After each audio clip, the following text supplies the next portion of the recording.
Hey guys, in part 1 of my look at Wonder Man in the Bride of Ultron storyline, we took a look at Wonder Man's origins, how he came back to life, and when the Grim Reaper put he and the Vision on trial for sharing the same brain patterns. If you haven't watched it yet, check it out here, and then come on back. If you have watched it, then sit tight, and we'll get right into part 2.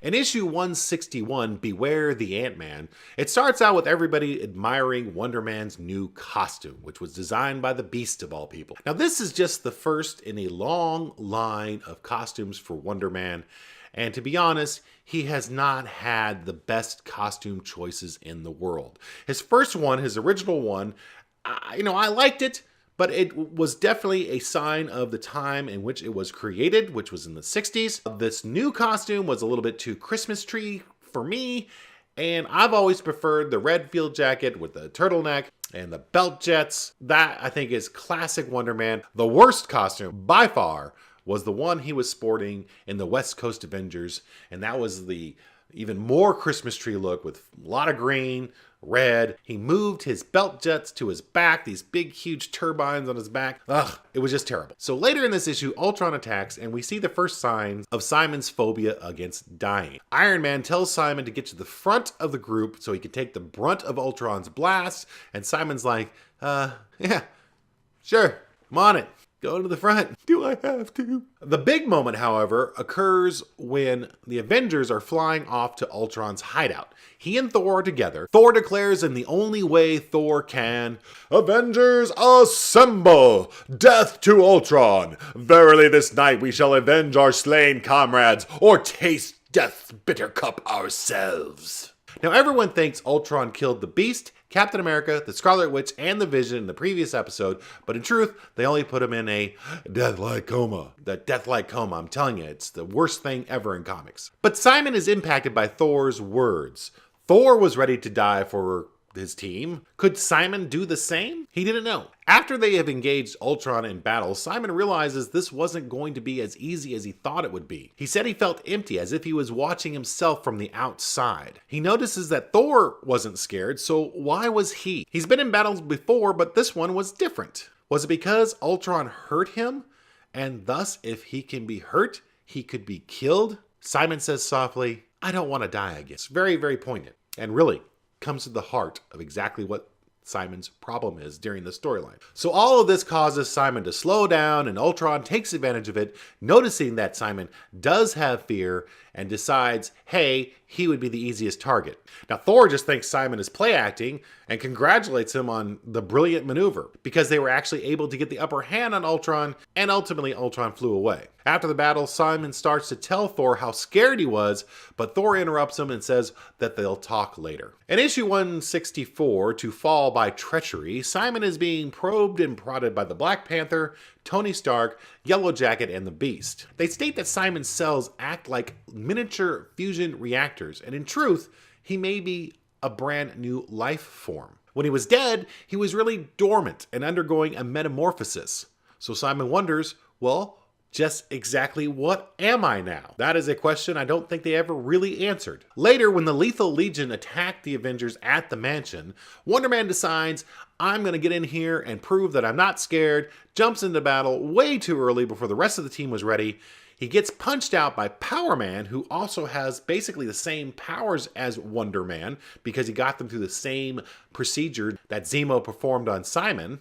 And once he gets slugged by Power Man, Simon freezes up, can't react. Again, back to being scared of being hurt in battle and thus possibly dying. You see a theme running around here? In the next issue, Hammer of Vengeance, Simon takes on the super-powered Count Nefaria, declaring that he has laid out Thor before, and even though he's new at this whole superhero game, he'll figure it out. He even goes on further to say that he gets scared because he doesn't want to die. This is curious information to share with your enemy, don't you think? Nefaria manages to take on Wonder Man's punches and then knocks him through Avengers Mansion. Wonder Man does not want to return to the battle, but he does because, he he is still a hero. Further into the battle, Iron Man gets some pretty good punches in on Count Nefaria, but Wonder Man stands aside, scared to get into the battle. He thinks that if he had jumped in when Iron Man had Nefaria on the ropes, they may have been able to take Nefaria down. He does eventually get into the fight, saying that he doesn't have all the experience that the Avengers have, but he will do what it takes. Now, I know all this exposition is mainly for the benefit of the reader,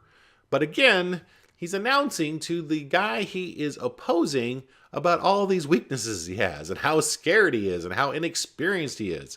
Again, let's leave a little something, to ourselves here, Simon. Might be a good idea. So the end result of all this is Wonder Man coping with his fear of dying again, since he's done it before and obviously doesn't want to do it again. Although, pretty sure he has died at least twice since then, so he really didn't have anything to worry about because he comes back every time. And every time, he seems to come back even more powerful than he was before. So this new life form that he is apparently is immune to fully dying. Now, after the Bride of Ultron story arc, we go into the Korvac saga, and that's where Simon finally deals with his fear and manages to overcome it. In fact, by the time he gets to being a member of the West Coast Avengers, he's actually super cocky.